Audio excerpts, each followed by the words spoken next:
5 minutes away. This is Game 4 of the Western Conference Finals. Los Angeles Lakers looking to extend their lead over the Denver Nuggets. Hey there, I'm Stephanie Reddy. Thrilled you guys are here with us this evening as we get you ready for the Western Conference Finals tonight. And guess who we've got in store for you? My two partners in crime for the evening, Greg, Anthony, and Brendan Haywood. Hey guys. Hello. It's so good to see you both. So before we dive into everything, just quickly, tell me what you're most looking forward to, Greg.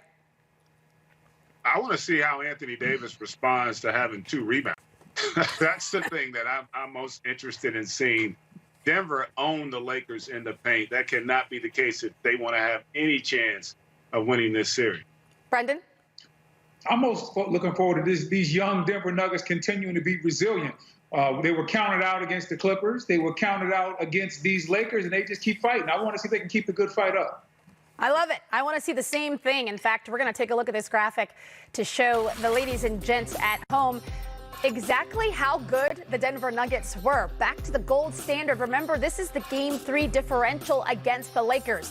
You can see they dominated in rebounding, points from three-point field goals, free throws made, and second chance points. All of those vital statistics when you're facing the big front line of the Los Angeles Lakers. Now, we also want to hear and look ahead to see what the players and team are expecting to do tonight. We'll start off with head coach Michael Malone. Talent is given. That is a given commodity in the NBA. Every NBA roster has talent.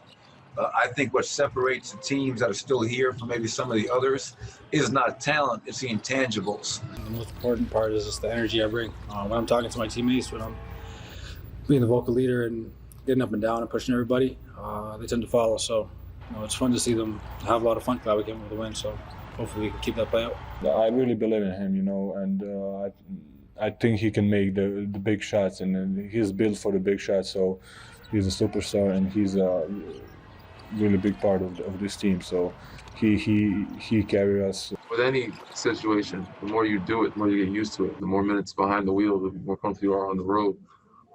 And same with certain teams and certain matchups. The more you play a team, the more you learn them, the more you try to progress and get better at playing and doing things and be more efficient. So hopefully next game we can do that. Because if not, then we'll be sent home. It's really just about getting back to who we are.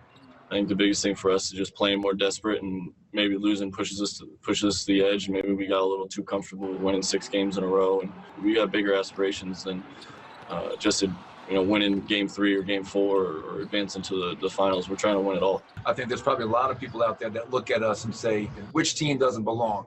Oh, it's the Denver Nuggets. It's the Lakers, it's Boston. That's basketball royalty. It's the Miami Heat. They've got championships. What does Denver have? Well, we got a special group that believes, that fights, and I think represents a lot of people from all across this country.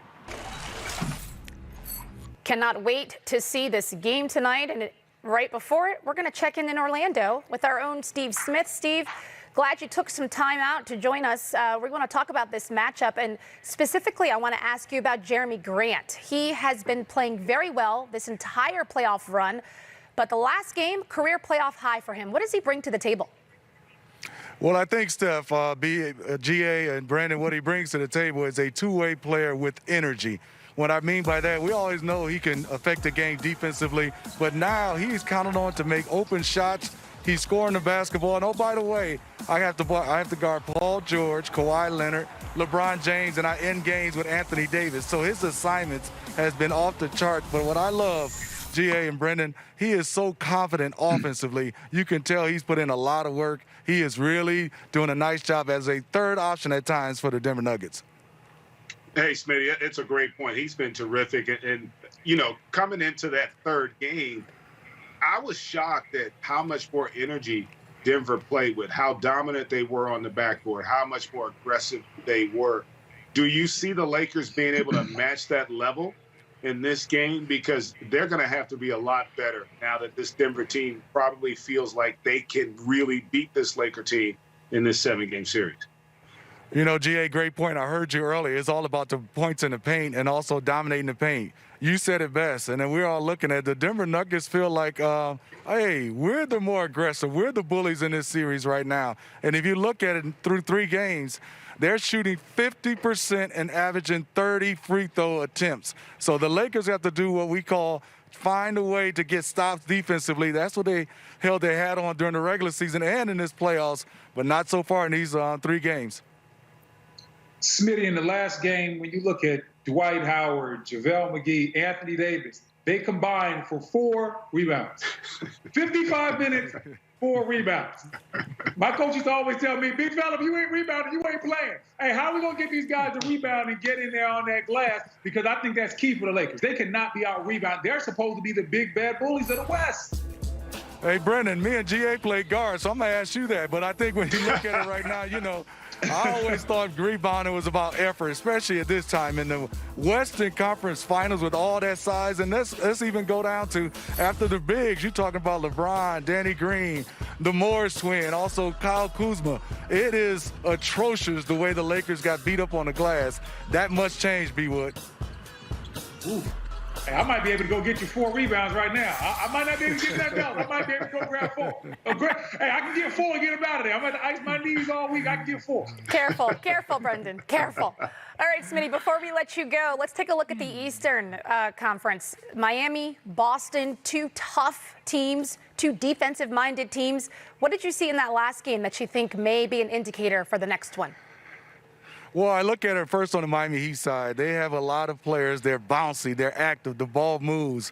The one thing, if you look at the bench scoring, the Boston Celtics are getting outscored by 8 points. And that zone is giving Boston Celtics just enough trouble to give the Miami Heat some balance on defense and on offense. But I look at it right now is it's going to have to be a performance, I think, for Gordon Hayward. That's putting a lot on him, but I think he has to be that third scorer. Right now, I'm still waiting for Kemba Walker, especially against the zone.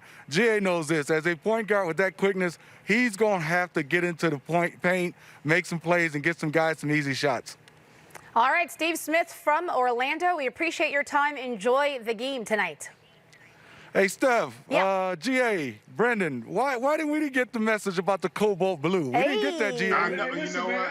Smitty, I didn't get it either. Hey, man, you know, me and Steph, we've been rocking with each other since D.C., man. She goes way back. When I was covering the WNBA, she used to coach me up and give me little tidbits. So we have a special type of bond, man. I'll give y'all the memo next time. We can all rock this cobalt. All right, CBB. Very observant, Steve Smith. All right, see you next time. Okay, Greg, Anthony, since you feel left out, we'll start with you, my friend. Let's go back to the Western Conference and talk about Denver. Jamal Murray. Yes, we know that he's a prolific scorer, but what we're finding out is that he is also a very good distributor. Career playoff high for him, 12 assists in the last game. What'd you see that you liked? Well, he's playing with tremendous confidence. And really, he's been good throughout this entire series, you know, but for the foul trouble in game 1, he's been efficient. One, he does something as a young player that's terrific. He knows how to play without the basketball. He's quick with his decision-making. And the fact that he has that range puts a lot of pressure on you defensively to be able to come off, the patience here with the pump fake, and shoot that shot in rhythm. So once you've set that up, now it changes the way you're going to be defended. And then there you see that extra help coming from Caldwell Pope. He's able to find Morris over there in rhythm. And again, they run a lot of pick and rolls, and he puts a lot of pressure on the defense. But this is just a great play being made by a great player. And I think that's a concern for the Lakers. Listen, I think still, even with Murray and the Joker playing at a high level, the real issue, though, for this Lakers team is you can't let Jeremy Grant get 26, Morris get 14 coming off the bench. Like, you can account for the great players in terms of them having an impact. You can't let the role players be great. And that's what happened in Game 3. We'll have to see if the adjustments can be made by the Lakers. We will certainly find out. We will be back, too. Make sure you guys stay tuned. Because Tyler Hero, you said role player. I don't even know, can we give him that name anymore after 37 in the playoffs? Whew, we'll be right back.